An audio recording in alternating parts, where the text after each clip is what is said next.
క్షేత్ర శిష్య బృందం అందరికీ తెలుపుకుంటూ ఈరోజు ఈ పౌర్ణం పూజ కార్యక్రమం జనాలు వలసపడుతున్నారు, పనులు ఎక్కువైపోయినాయి. మనిషికి ఎన్నో రకాలుగా మనసు మనల్ని ఇబ్బంది పెడతా ఉంటుంది. పూజ బురమ్మ అంటే వద్దులే గొర్రెలే బురమ్మ అనిపిస్తుంది, లేదంటే కూలి బురమ్మ అనిపిస్తుంది, లేదంటే ఏం పోతావులే వచ్చే నెల బురమ్మలే అనిపిస్తుంది. నానా రకాలుగా అదే మనసు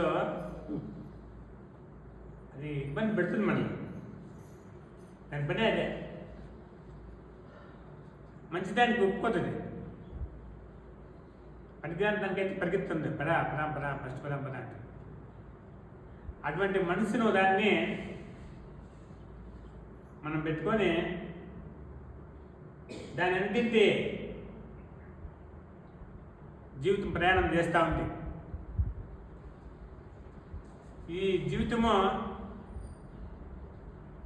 ఎప్పుడు ముగిసిపోతుందో తెలియదు, ఎవరికి తెలియదు. పొద్దున్న సాయంత్రం పట్టుకో పొద్దున్న ఇద్దరు లేస్తావో లేదో తెలీదు, సాయంత్రం వరకు ఉంటావో లేదో తెలీదు, రేపు వరకు బతికింటావో తెలీదు, నువ్వు సంపాదించిన ఆస్తి నువ్వు అనుభవిస్తున్నావో తెలియదు, ఏమీ తెలియదు. మరి తెలియదు దానికి ఏంటి ఇంత పిగిలాట అని ఆలోచన చేస్తే దానికి మహానుభావులు ఈ మానవ జన్మ అనేది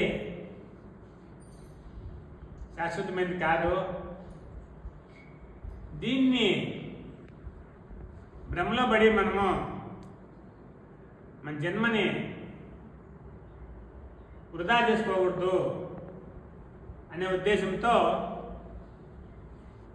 ఎంతోమంది గురువులు మనకు ఒక గురు మార్గాన్ని ఇచ్చినారు. ఏమంటే గురు మార్గం అంటే జన్మరాహిత్యం చేసుకునేది, మళ్ళీ మానవ జన్మ రాకుండా మోక్షాన్ని అంటారు దాన్ని, మోక్షం పొందింది. మళ్ళీ వస్తే ఏం సమయం నష్టం అంటే మళ్ళీ రావాలా, మళ్ళీ ఇదే పంచాయితీ. ఇప్పుడు నువ్వేం చేసుకుని వచ్చినావు అదే పంచాయితీ అయినా మళ్ళా బిడ్డలు చేసుకో, మళ్ళా బిడ్డలుగాను మళ్ళీ వాళ్ళకి సాకరీలు చేయి, మళ్ళీ రోగాలు వస్తాయి, ఆ రోగాల నుంచి మళ్ళీ హాస్పిటల్ పాలైపో, ఆ రోగాల నుంచి ఇబ్బంది పడుకొని నరకం అనిపించుకొని సచ్చేది, మళ్ళా పుట్టేది, మళ్ళీ అదే రిపీట్ అవుతుంది. పునరపి జననం పునరపి మరణం. ఇంకా ఆ సంపత్తికి ఏం చేయాలి, ఏమిటి పుట్టాలా, ఏమిటి రావాలి మళ్ళా అని ఇది బట్టి మళ్ళీ పని చెప్పి వాళ్ళు మేధావులు మనకు ఒక గురు మార్గాన్ని ఇచ్చినారు.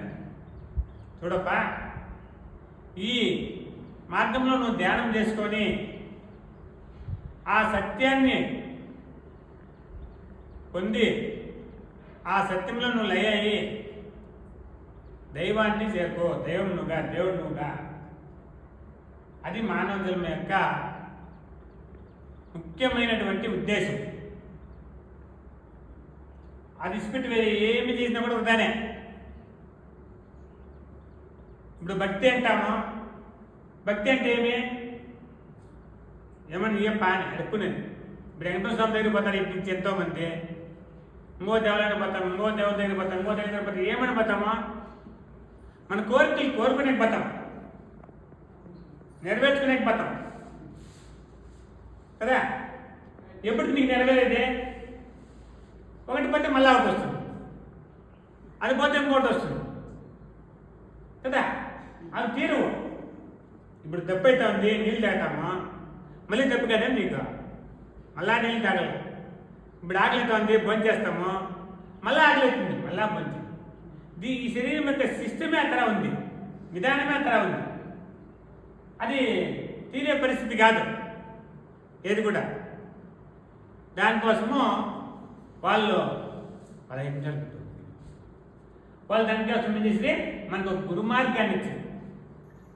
చూడప్ప, ఈ గురు మార్గంలో ఒక గురువు దగ్గర నువ్వు శిక్షణ పొంది ఆ అభ్యాసాన్ని నువ్వు ధ్యానం చేసుకొని నిరంతరం నువ్వు బతిమంత కాలం సంసారంలో వండుకొని భార్య బిడ్డలు వండుకొని పని బట్ట నువ్వు చేసుకొని నీ సంసారం నువ్వు చేసుకుంటూ ఈ ధ్యానం చేసుకొని నీ జన్మను ధన్యం చేసుకో అని చెప్పి మనకు ఈ గురుమార్గాన్ని ఇచ్చారు. అటువంటి గురుమార్గాన్ని మనము పవిత్రంగా తీసుకోవాలి. దానిపైన ఎంతో శ్రద్ధ ఉండల్లా, భక్తి ఉండల్లా. దాన్ని క్రమం తప్పకుండా ప్రతి దినము నువ్వు కూర్చున్నప్పుడు, లేచినప్పుడు, నడిచినప్పుడు, పడుకున్నప్పుడు ప్రతి క్షణము నువ్వు మర్చిపోకుండా నువ్వు ఆ మనసును ఆ యొక్క ధ్యానం పైన లగ్నం చేసుకొని ధ్యానం చేసుకునేకి ప్రయత్నం చేయాల. నేను ఎప్పుడో పొద్దున్నే సాయంత్రం ఒక అర్ధగంట చేస్తానంటే కుదరదు, అది చాలదు. ఎందుకంటే ఈ మనసు పొద్దున్న సాయంత్రం వరకు ఇదంతా ఏదేదో జంజాట్లంతా వ్యాపారం చేసుకుంటూ ఉంటుంది. ఆ చెత్త దతికి లోపలికి వేసి ఉంటుంది నిండక. నువ్వు సాయంత్రం కొంచెం కూర్చోట్లు లేస్తే ఆ చెత్త ఇట్లా రిపీట్ అయిపోతుంది అంతే, వేరేం కాదు. అందుకు నిరంతరంగా నువ్వు నడుచుకోపోతాడు. ఒక పాదం పెట్టినప్పుడంతా వచ్చిన మంత్రం చెప్పుకుంటా ధ్యానం చేసుకుంటావు. ఒక గంట నడిచినావా, ఒక గంట ధ్యానం అయిపోయింది. ఇప్పుడు నీది చూడు ఎంత బాగుంది.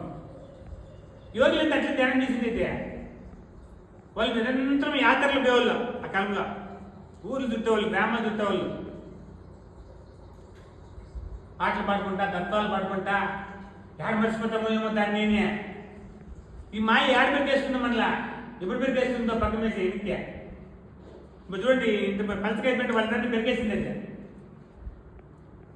వాళ్ళు పెరగనంటే వచ్చింది పూసుకో లాగేసింది. అర్థమవుతుందా? గంటకి వెళ్ళిపోయారు వాళ్ళు. అంటే మళ్ళీ మేలుకొని వస్తారా, ఈ నెల వచ్చే నెల మళ్ళా నెల. అర్థమైంది? మళ్ళీ స్వామి ఏమని అంటాడేమో అని. అయితే అది ప్రయోజనం ఉండదు, అది ప్రయోజనం ఉండదు. నీకేమైనా ప్రయోజనం కావాలంటే నిరంతరము ధ్యానం చేసుకుంటా, మనసును పిచ్చిలు విడిగి ఇచ్చిపెట్టకూడదు. భ్రమల మీద, భ్రాంతుల మీద, అసత్ వర్గాల మీద, ఏదో భూత భవిష్య వర్తమాన కాలంలో ఏదో జరిగినటువంటి పంచాయతీ దాన్ని నెమరేసుకుంటా కూర్చునేది, వీటి వల్ల ఏమి ప్రయోజనం లే. దానికి దాని చెప్పాడు, చింతలన్నీ విడిచి శ్రీ గురుని వేళ చింత చేయవే మనసా,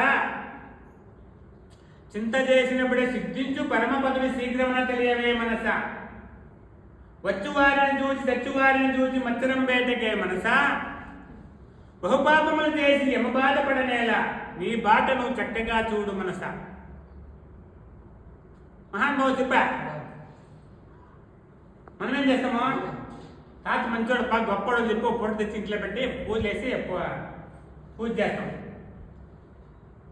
ఎందుకే? మాకేమన్నా మంచి చెప్పాలి. ఆయన ఎట్లా చేస్తాడో, ఫోటో పెట్టుకుని పూలు చేస్తుంటే అందరూ దేవుళ్ళు అయిపోయింది కదా. ఈ సాధనలు ఎలా, యోగాలు ఎలా, ఈ పంచాయతీ ఎలా కదా, ఆలోచించేయండి. వాటి వల్ల అయ్యలే ప్రయోజనం అయ్యలే.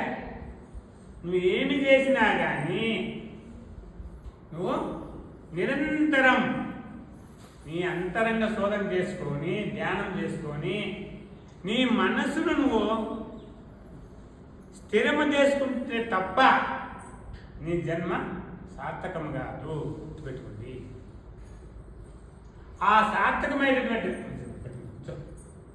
ఆ సార్థకమైనటువంటి పని నీ లోపలే ఉంది, నువ్వే చేసుకో.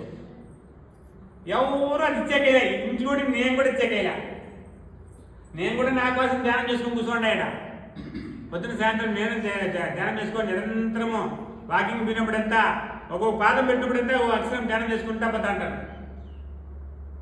ఏడో ధ్యానం నడుచుకొని పోతా అంటాను, ఆడ కూడా ధ్యానం చేసుకొని పోతా అంటాను.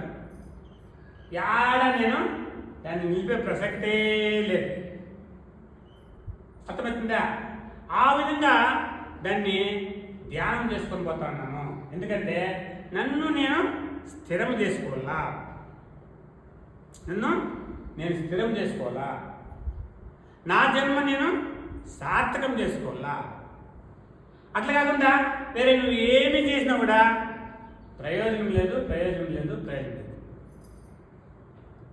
గుర్తుపెట్టు. ప్రయోజనం లేకుండా మనం ఎందుకు చేస్తే ఏం చేస్తావు? అలాగే ఎన్నాళ్ళు యాదవుని పూజ చేసి ఏం చేయాల? నీ జన్మ సార్థకం చేసుకునే చేయాల. పోనీ దేవుడు భక్తి పెట్టాం, మంచి డబ్బు సంపాదించి బ్యాంకులో పెట్టుకుందాం అనుకున్నాం. డబ్బు నీకు ఎంత అవసరం అంతే కదా, మిగతాది ఏం చేస్తావు? డబ్బు కావాలి, నేను వద్దనిలా. డబ్బే నిన్ను నీ జన్మ సార్థకం చేసుకుందా? కాదు. పోనీ నీ ఆస్తులు ఏమన్నా నీ జన్మ సార్థకం చేస్తాయా? చెయ్యవు. నీ బంధు బలగాలు ఏమన్నా నిన్ను మోక్షాన్ని పంపిస్తారా? కాదు. నువ్వు ఏం చేస్తావు? రాజకీయ పదవులు పోతావా? లేదా సీఎం అవుతావా? ఏమవుతావు నువ్వు? ఏమన్నా మోక్షాన్ని పోతావా? అయ్యేలే. అవన్నీ తాత్కాలికమైనటువంటి పదవులు, గుర్తుపెట్టుకోండి. అర్థమవుతుందా? ఆ తాత్కాలికమైనటువంటి మనం విడిచిపెట్టేటువంటి అవి మాయమైపోయేటటువంటి. ఇప్పుడు మన దగ్గర డబ్బున్నా డబ్బున్నా మాయమైపోతుంది, ఆస్తి ఉన్నా మాయం చేస్తారు. సంబంధాలు మన దగ్గర డబ్బు బాగుండి ఇస్తూ ఉంటే సంబంధాలు బాగుంటాయి. అన్న అక్క అది పేరు పెట్టుకొని నక్కుంటూ వస్తూ ఉంటారు, ఇస్తూ ఉంటాయి. అది ఇన్నప్పుడంతా ఇకపోతే నీ మగం కూడా చూడరు, తుప్పుకు నుంచుకోపోతారు నీకు కనిపించని పట్ల. అయినా ఏంటి స్వార్థము, వాళ్ళ స్వార్థాలు వాళ్ళకి బాగా మనం ఉపయోగపెట్టుంటే మనం గొప్పలు, లేదంటే వెనకాల ఇంకా స్టార్ట్ చేస్తారు పంచాయతీ. అర్థమవుతుందా? ఈ విధంగా మనం ఏమైపోయినామో ఈ పబ్లిక్ ట్రాప్ అంటారు. దీని పేరు ఏం పేరు అంటే పబ్లిక్ ట్రాప్, సోషల్ ట్రాప్. అంటే సమాజం యొక్క ఒక ట్రాప్లో పడిపోయినాం మనం, వాళ్ళ మాయలో పడిపోయినాం, వాళ్ళు మనల్ని దాంట్లోకి లాగైనారు. చూడండి, మనం బతాను మన కోసం కాదు, కన్ను తిరుగుతానన్నా బంధువులు ఏమో అనుకుంటారని, పక్కింటి వాళ్ళు ఏమో అనుకుంటారని, ఊరోళ్ళు ఏమో అనుకుంటారని, అయినా మన పేరుకో గొప్పకో ప్రతిష్టకో వాటి కోసం సస్తా ఉన్నాం. నిరంతరం కూలి చేసి నాలు చేసి కష్టపడి చెమటోర్చి ఏమేమో సస్తానం. ఎవరి కోసమో ఎవరో ఏమో అనుకుని చేస్తారండి. వాళ్ళు చెప్తా చచ్చిపోయినలే, మనకేం కాదు. నీ జన్మ నువ్వు సార్థకం చేసుకుని పని చూసుకో. వాడి కోసం మనం బతికెత్తిందా? వాడి కోసం మనం కొంపగట్టాలా, వాడి కోసం మనం సీన్లు వేసుకోవాలా, వాడి కోసం మనం మంచి బట్టలు వేసుకోవాలా. ప్రతి ఒక్కటి సమాజం పట్ల ఎవరికి ఉండదో వాళ్ళు ఏమన్నా దాంట్లో మనం ఉండాలి. ఇట్లా పోల్చుకొని ఏమైపోయింది, మనం నీట్గా ఈ సోషల్ ట్రాప్లో ఎరకపోయినాం, సుడిగుండమంటాం. సమాజం యొక్క ఒక సుడిగుండంలో ఎరకపోయినాం మనం. ఆటంగా బయట రాలేం. ఎందుకంటే పుట్టినపోతే మన తల్లిదండ్రులు అదే నేర్పించింది. ఏమనే వాళ్ళు ఏమనుకుంటారో వీళ్ళు ఏమనుకుంటారో, మన గౌరవం ఉండాలా, ప్రతిష్ట ఉండాలా, పేరు ఉండాలా, భద్రము. వాళ్ళు ఏమన్నా పొగడేసి చాలు, మనకి ఎట్టుకో పొలాలు మేసి వాళ్ళు పాల్పొచ్చి చేస్తాం కాలంటే పొగడాలి. మనల్ని 24 గంటలు ఎవడో వాళ్ళు పుడుకోవాలి, వీళ్ళు పుడుకోవాలి, వాళ్ళు మన మాటలు మాట్లాడుకోవాలి. మనల్ని పెద్దగా ఇస్తే జరగలేడ ఫుట్పాత్లో 10 మాటలు అంత తీయంగల్లో, అప్పుడు మనకు మంచి పేరు. అర్థమవుతుందా? లేదంటే ఏ దానికోసం జీవితం అంతా మోకాళ్ళు అడిగేవరకు సావాలి. ఇది అవకర్మ. వాడు పొగడేదే వద్దు, వీడికి కిరీటం పెట్టేదే వద్దు, వాడు మన పేరు ఎత్తేదే వద్దు, వాడు ఇంకా ఏమైనా తింటారు తిట్టుకో, ఇంకా మంచిదా ఉన్నా కర్మ కూడా దిగిపోయి తిట్టుకో. తిడతావా? తిట్టు అంతే. లేదు మంచిగా చెడ్డోడు అంటావా? నువ్వు ఏం పడుతుంది, మా ఎప్పటికంటే ఏం పడుతుంది. చెడ్డోడు అన్నాక ఆటంటే నువ్వే చెడ్డోడు అయిపోతావు లాస్ట్. చెడ్డోడు వాడు అంటే ఫస్ట్ చెడ్డోడు దేవుడు నువ్వు నోట్లో వచ్చింది వాకదే, నీ నోట్లో వచ్చింది, నువ్వే చెడ్డోడు అయ్యి చూస్తా. ప్రతి ఒక్కటి కూడా ఈ సోషల్ ట్రాప్ నుంచి ఎవరైతే బయటపడతారో వాళ్ళు మహాత్ములు. అప్పుడు ఆపేసింది. ఈ సోషల్ ట్రాప్లో నుంచి మనం బయటపడలేదంటే మనం వాళ్ళ కోసమే 24 గంటలు బతకల్లా. మన జీవితం బతికినంత వరకు వాళ్ళ కోసమే బతకల్లా. వాళ్ళు ఏమనుకుంటారు, వీళ్ళు ఏమనుకుంటారు, అది చేద్దాము, ఇది చేద్దాము, ఇంకోటి చేద్దాము అని ఆరోగ్యాలు తెలుసుకొని అన్యాయం అయిపోతుంది బతుకు, గుర్తుపెట్టుకోండి. ఇప్పుడు నన్ను ఎంతమంది